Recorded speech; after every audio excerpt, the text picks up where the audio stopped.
I learned my husband had turned me into his first love's secret human trial while I was bleeding into my brain.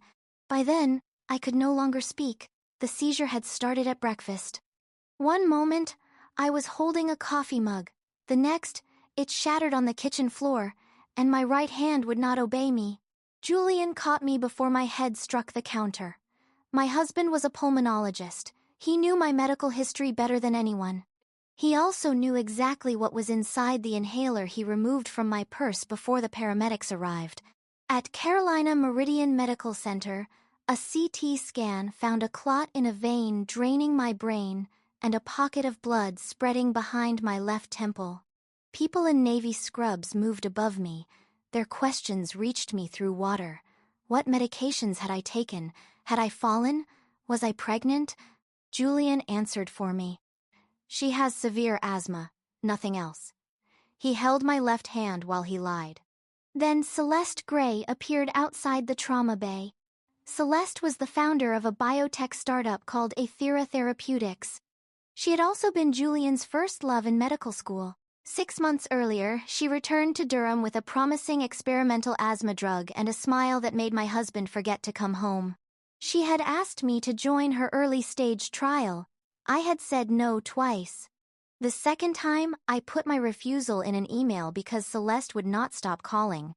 Now she pulled Julian behind the curtain beside my bed. They thought I was unconscious.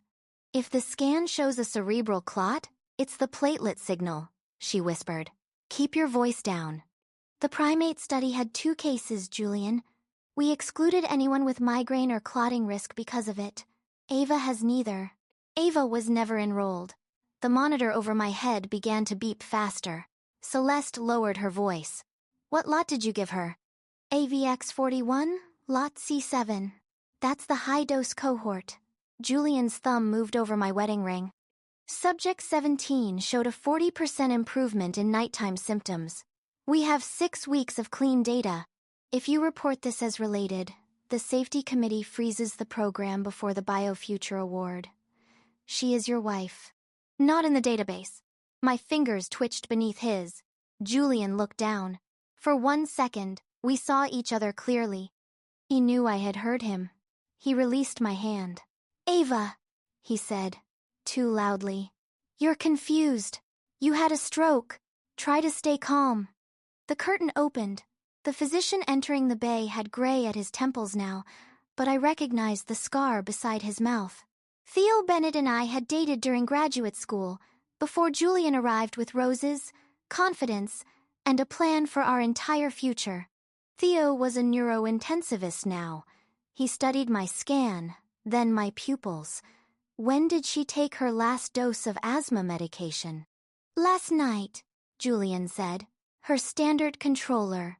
Theo looked at the paramedic bag near the bed. A clear evidence pouch held the inhaler Julian had tried to remove before the ambulance left our house. He turned it over. A tiny orange sticker was fixed beneath the canister. AVX41, lot C7. Theo's eyes lifted to Julian. What is this? A prototype housing. The medication inside is approved. Then you won't mind telling pharmacy what compound they're treating. Julian reached for the bag. Theo moved it out of reach. That device is a Thera property, Celeste said. At the moment, it belongs to the safety investigation of a woman with an active brain hemorrhage. Theo handed it to a nurse. Seal it. Call investigational pharmacy and the hospital safety officer. Julian stepped between him and the door. You're wasting time. Then stop wasting mine and identify the drug. Neither Julian nor Celeste answered. Theo bent close enough for me to focus on his face. Ava, I need to take you upstairs now. Blink once if you understand. I blinked. Good. I know you're scared. You can be scared after we fix this. The last thing I saw before the doors closed was Julian following Celeste down the opposite hall. He had chosen her data before he knew whether I would survive. I woke in intensive care with 22 staples in my scalp and a breathing tube down my throat. Theo was asleep in a chair by the window, his glasses crooked and a paper cup balanced on his chest. When I moved, He woke immediately. Don't try to sit up. He stood and checked the monitor. You had surgery to relieve the pressure. We removed the clot we could reach and controlled the bleeding. Your right side is weak, but you're following commands. Those are all good words. I pointed at the tube. That is a bad word. Respiratory therapy is coming. 3 hours later, I could speak in a damaged whisper. My first question was not about Julian. The inhaler? Secured by hospital pharmacy. The seal number is in your chart. Don't give it to him. Theo pulled the chair closer. I already documented that Julian tried to take it. Risk management has restricted access. What did it do? We don't know yet. Aethera gave pharmacy limited safety information after the hospital threatened to notify the federal regulator without them. The compound may increase platelet activation. That could explain the clot, but it will take more than one case and one scan to prove causation. He did not offer certainty because he thought I needed it. I had spent 12 years auditing clinical data. I trusted limits more than comfort. Did Julian tell you I took it? He said you enrolled voluntarily in an expanded access program. I refused. Theo's jaw tightened. Then we need people with subpoena power and better suits than mine. Julian did not visit that day. At 7 that evening, a nurse brought me my phone. There were 40 messages from friends, 6 from my employer, and 1 from my husband. You survived. Stop frightening everyone by implying I poisoned you. A second message arrived while I was reading. Celeste and I are flying to Boston tonight. The BioFuture Committee scheduled press before the award gala. Do not call reporters until you understand what happened. Then a third. When you're discharged, stay with a friend for a while. Celeste needs somewhere quiet to prepare, and the guest house is under renovation. Julian had given his first love my medicine, my body, and now my home. I opened the clinical trial listing for AVX41. Celeste was the sponsor investigator. Julian was principal investigator at Carolina Meridian. The trial listed 16 enrolled subjects, not 17. A linked Aethera investor summary reported no serious adverse events. My name appeared nowhere. I tried to take a screenshot. My right thumb dragged uselessly across the glass. The failure broke something open. I cried with one side of my face while the other barely moved. Theo stood in the doorway holding a plastic hospital cup and a wrapped candy bar. He waited until I waved him in. I brought ice chips, he said. The chocolate is for later. You used to claim sea salt caramel could repair neurological damage. I was 24. You were in a biomedical program. I assumed it was peer-reviewed. I laughed once, which hurt everywhere. He placed the candy beside my phone without touching me. Julian said you didn't want me at your wedding, he said. I stared at him. I invited you. He told me you changed your mind. The monitor quickened again. Theo noticed. That can wait. No. It has waited 8 years. He sat, but did not turn the moment into a confession. Get through tonight.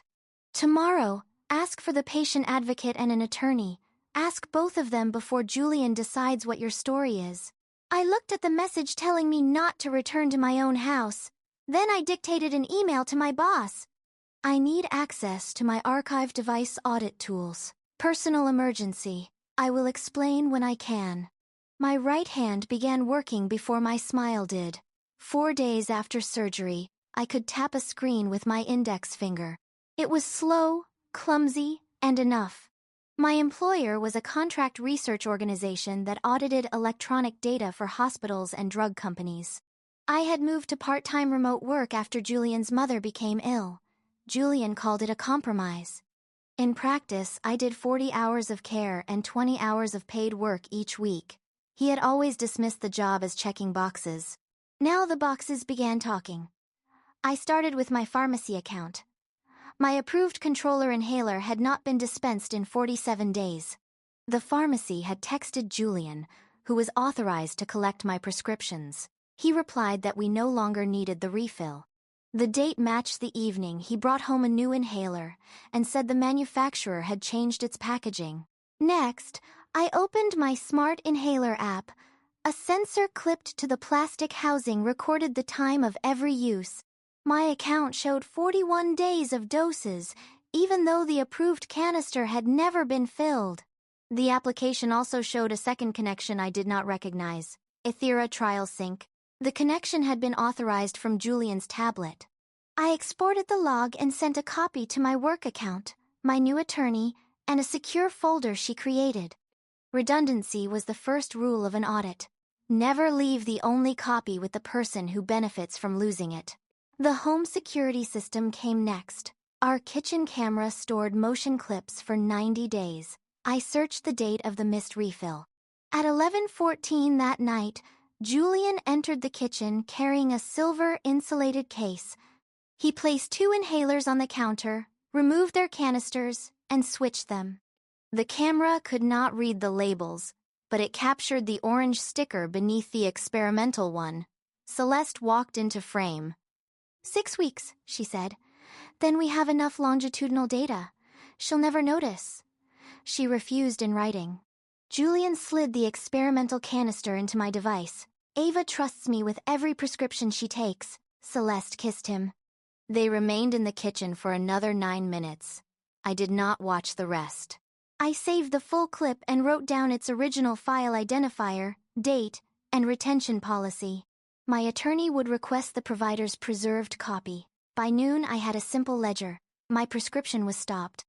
The experimental device entered my house. Trial Sync began receiving my doses. 6 weeks later, I nearly died.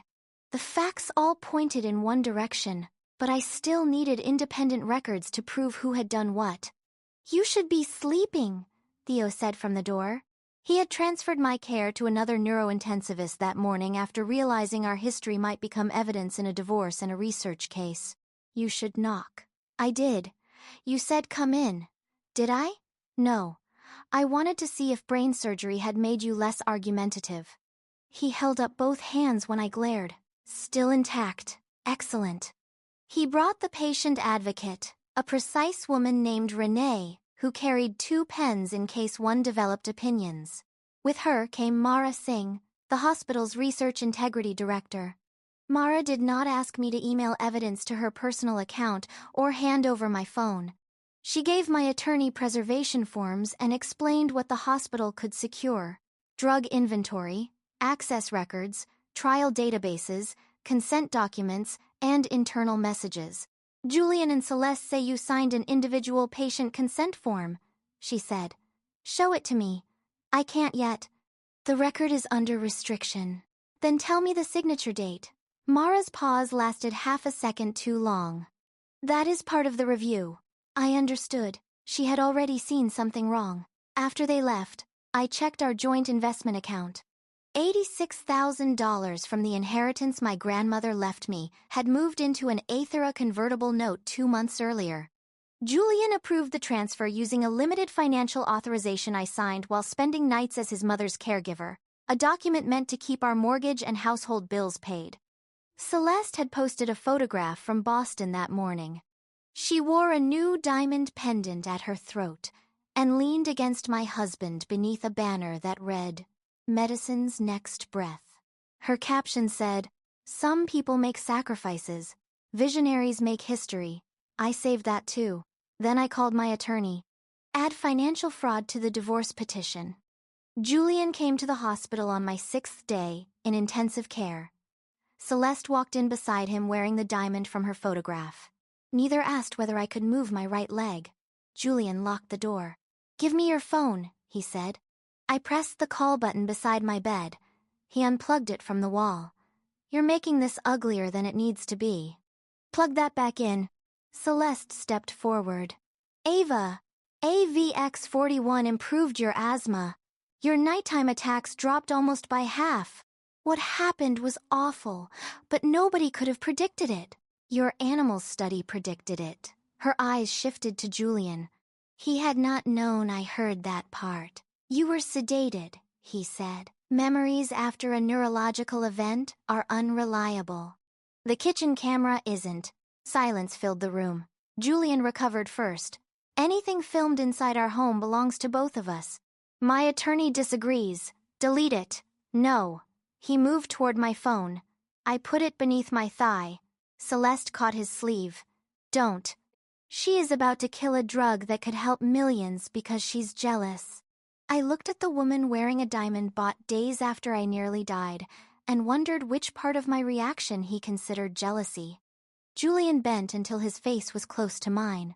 You got 6 weeks without an asthma attack. Celeste got the final response data she needed. If the side effect had not happened, everyone would have won. Except the woman nobody asked. I am your husband. You made me responsible for your care. I trusted you to fill a prescription, not volunteer my body. He straightened. You always do this. You take one mistake and turn it into a verdict on our marriage. The door opened. Theo stood outside with Renee and 2 security officers. The call system at the nurse's station showed a disconnect, Renee said. Dr. Hart, step away from the bed. Julian pointed at Theo. Of course he's here. How long did it take you to crawl back to him, Ava? A week? Theo started forward.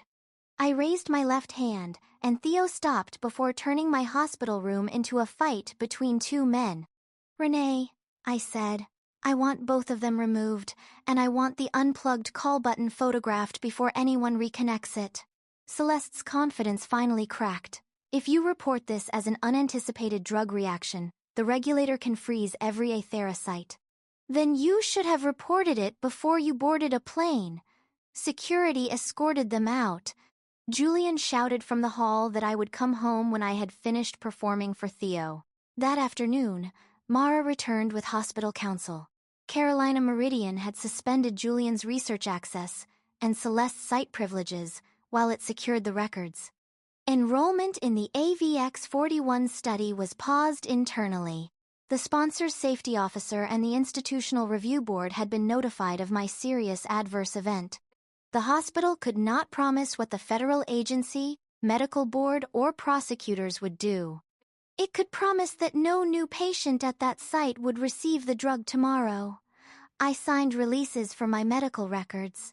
My attorney submitted my written refusal emails, pharmacy history, smart device export, and the preserved camera clip. She also filed complaints with the study's review board and the federal office responsible for drug trial oversight. The divorce petition was served on Julian in the hospital lobby. He called me 19 times. I blocked him after saving the first voicemail. You owe me a conversation before you destroy my life, he said.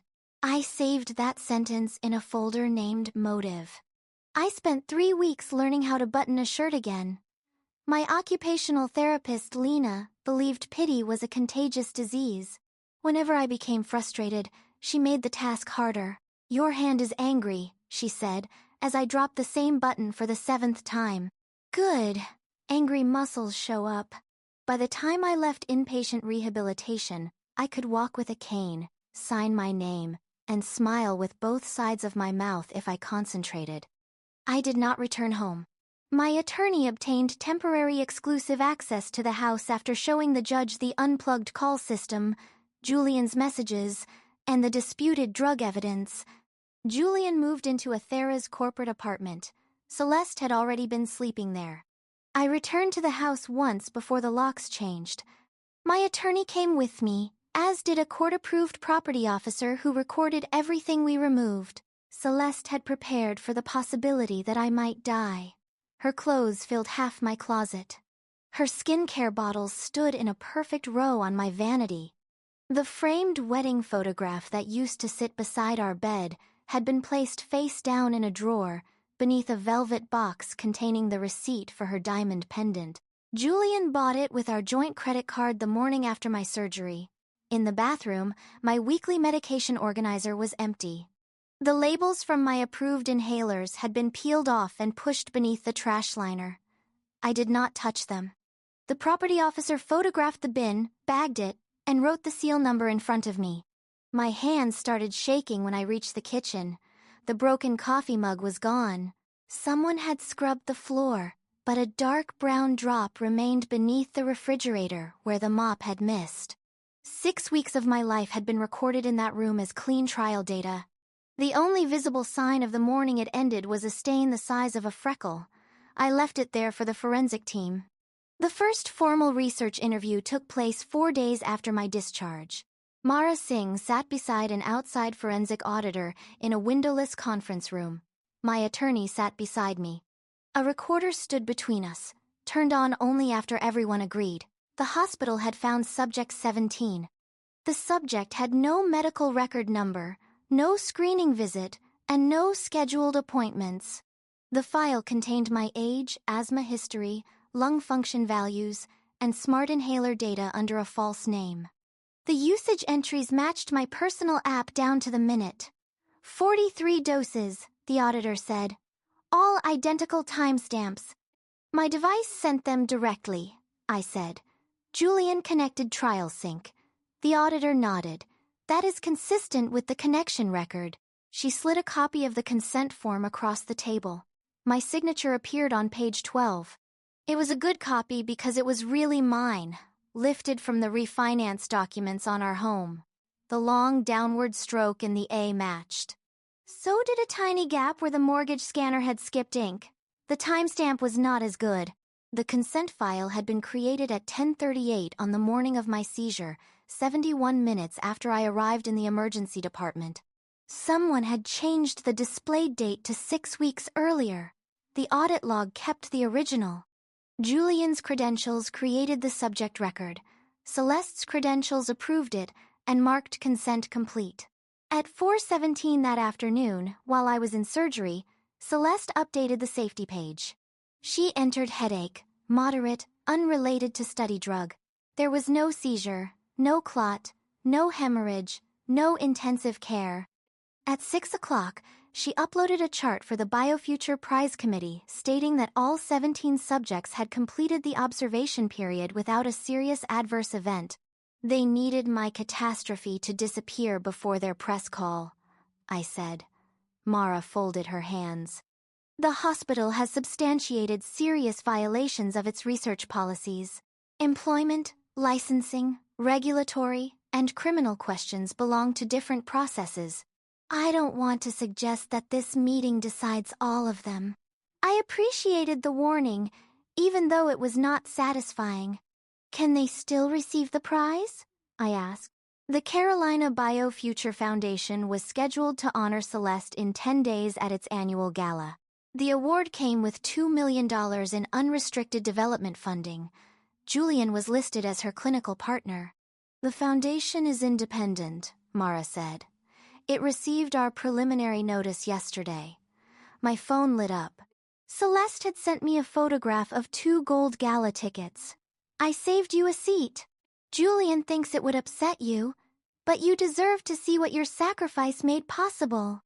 My attorney read the message and muttered something in Hindi that required no translation. I'm going, I said. You are not required to confront them, Mara said. I know. The foundation may postpone. It may act privately. Then I'll watch it act privately. I looked again at the fabricated safety chart. Celeste believed Subject 17 could be useful without being real. I intended to introduce us. Theo visited my rental house on Sunday with soup, chocolate, and a paper bag full of lemons. Are the lemons medical? I asked. They were next to the soup. That doesn't answer anything. Your neurological recovery has made you suspicious. He cooked while I worked through hand exercises at the kitchen table. He used every pan in the house and produced enough soup for a hockey team. Since transferring my care, he had visited twice a week. He never arrived without texting. He never touched my cane, my medication, or me unless I asked.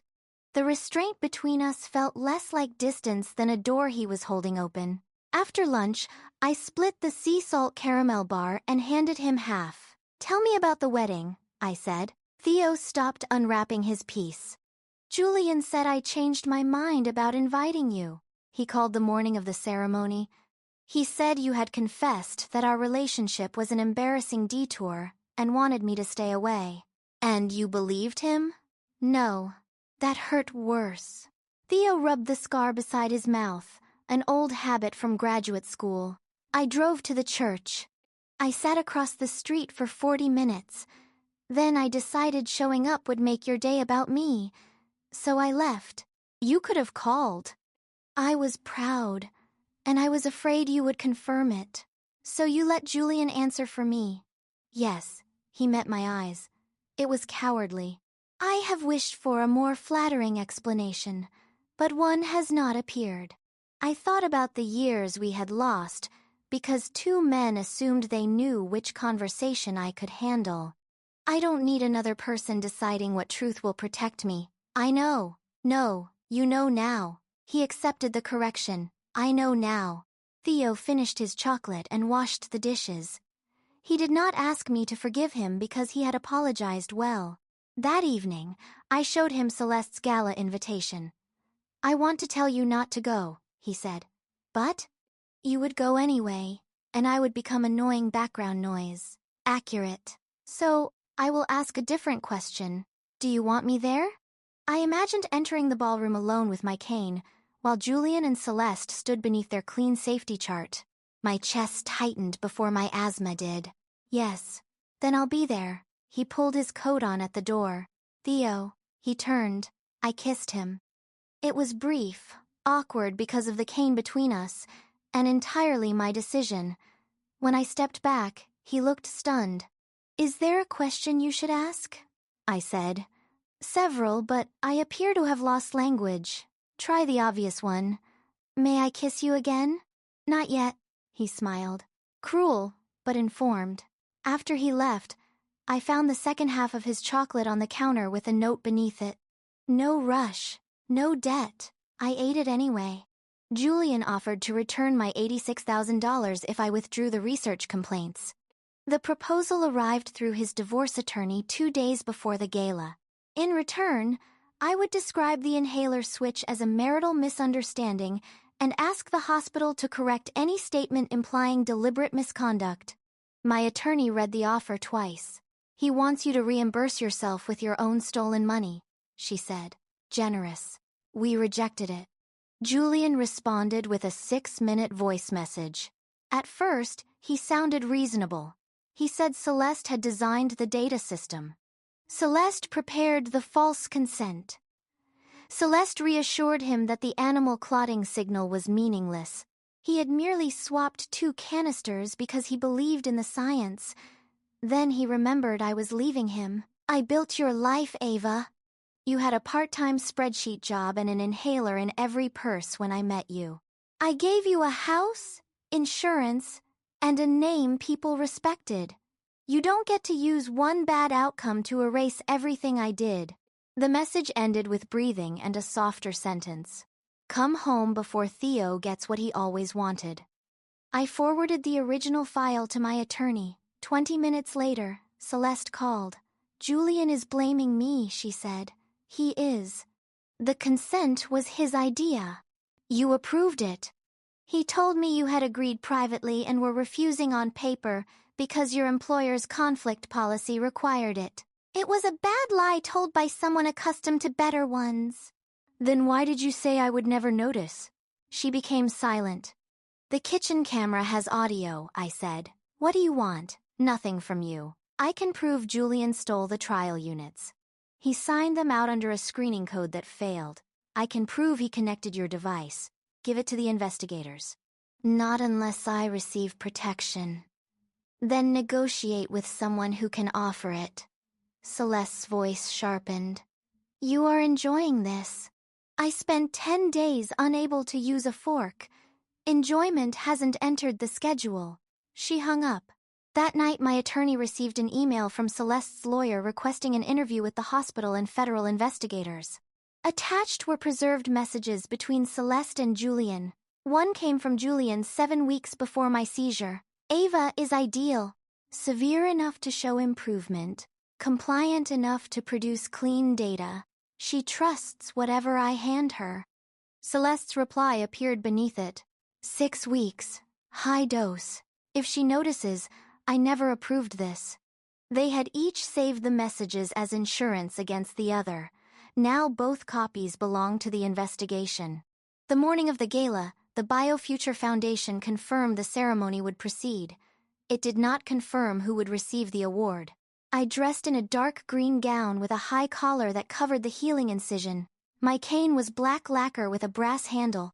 I had chosen it because a medical supply did not have to apologize for being visible. Theo arrived in a tuxedo and offered his arm. "Ready?" he asked. "No. Would you like another week?" I took his arm. "I'd like my name back." The BioFuture Gala occupied the grand ballroom of a hotel Julian once said was too expensive for our anniversary. Celeste's face filled a screen above the stage. Beneath it, a line of silver text called AVX41, the future of asthma care. Our tickets placed us at the front table. Celeste had chosen the seats when she thought I would either stay home or sit close enough to be humiliated. She did not look pleased when Theo pulled out my chair. Julian came over before dinner. "You're making a mistake," he said. I adjusted my cane against the table. "That line has been taken." The foundation knows there is a vindictive divorce behind these allegations. It also knows when the consent file was created. His eyes moved to Theo.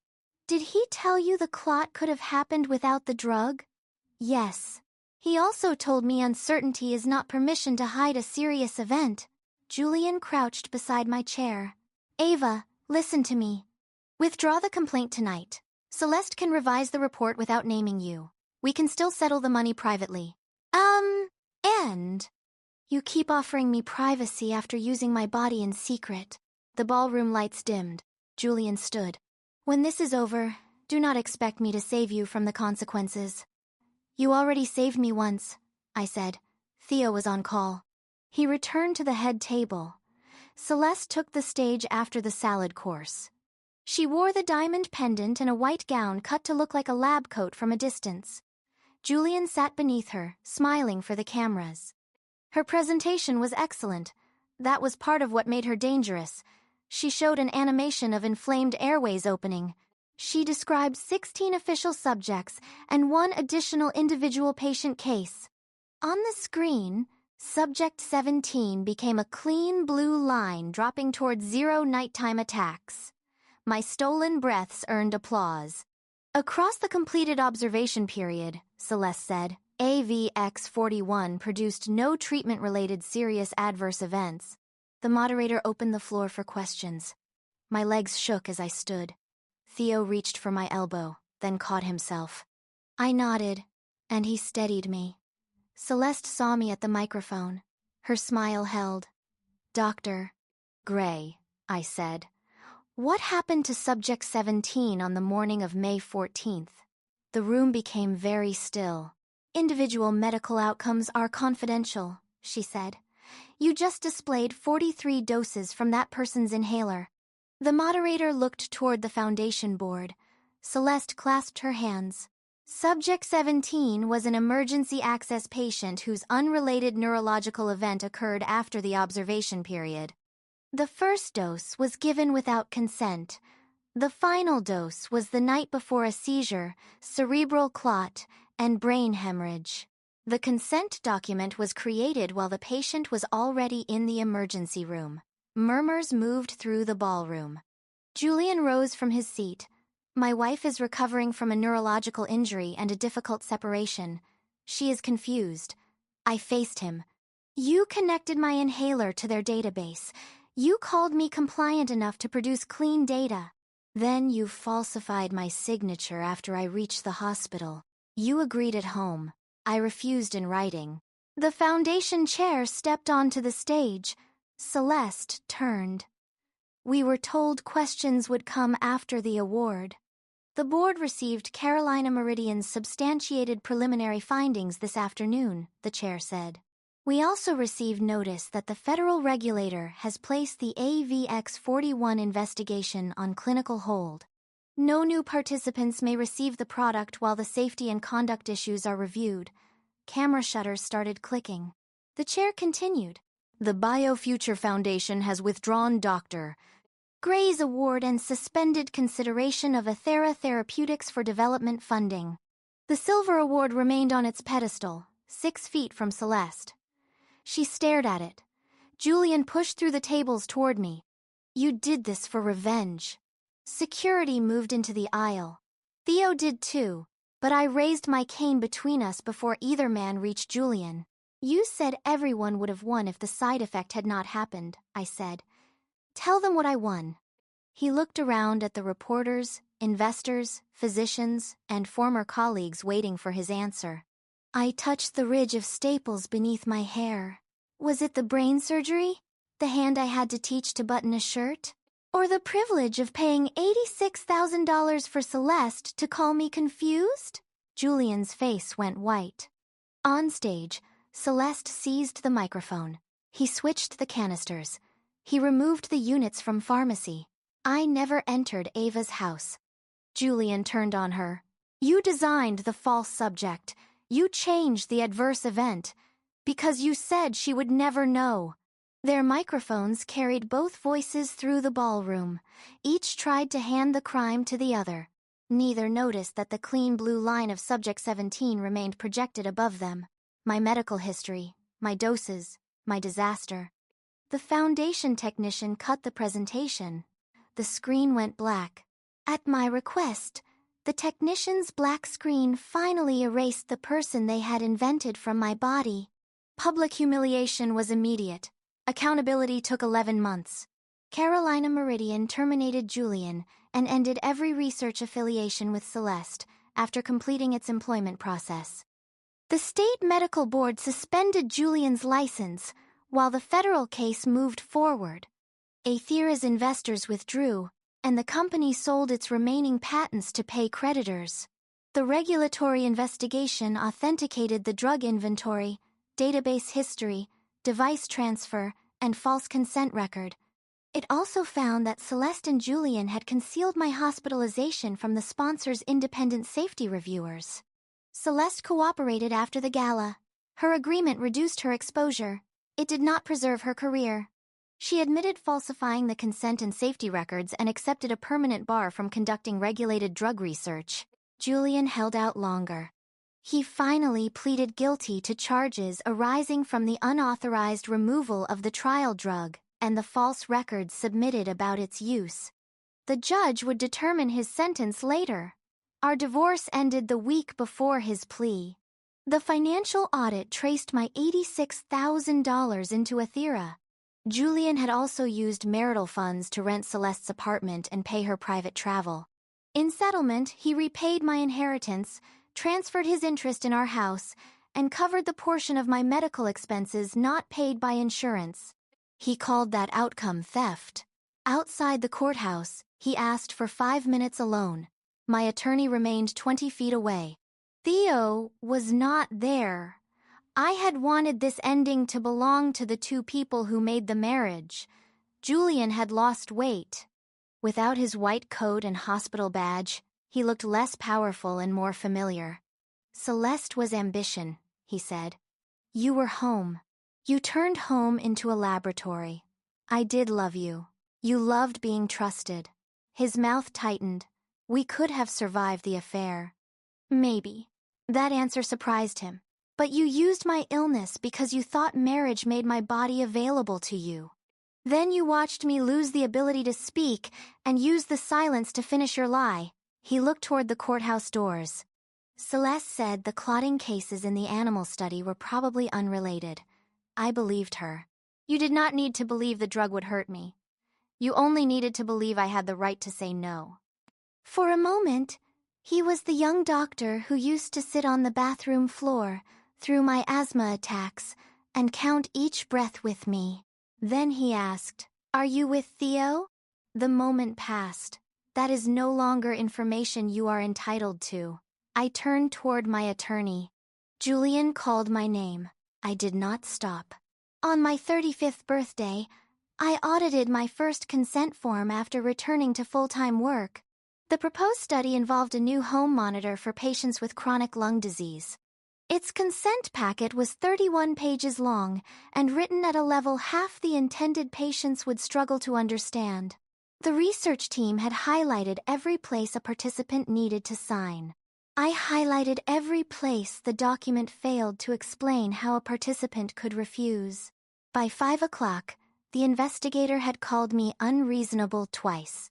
Lena, my former occupational therapist, sent a congratulatory message when I told her. Angry muscles show up. Theo waited outside my office with an umbrella. Rain drummed against the parking deck, loud enough that I almost missed him humming the birthday song. Please don't finish that, I said.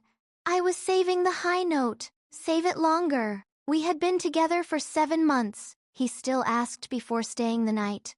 I still occasionally accused him of using too many pans. He took a small box from his coat. Inside was a sea salt caramel bar from the shop near our old graduate campus.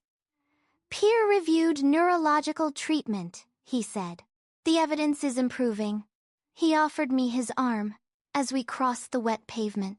I used it because the weather made my right leg ache, and because accepting support no longer felt like signing away ownership.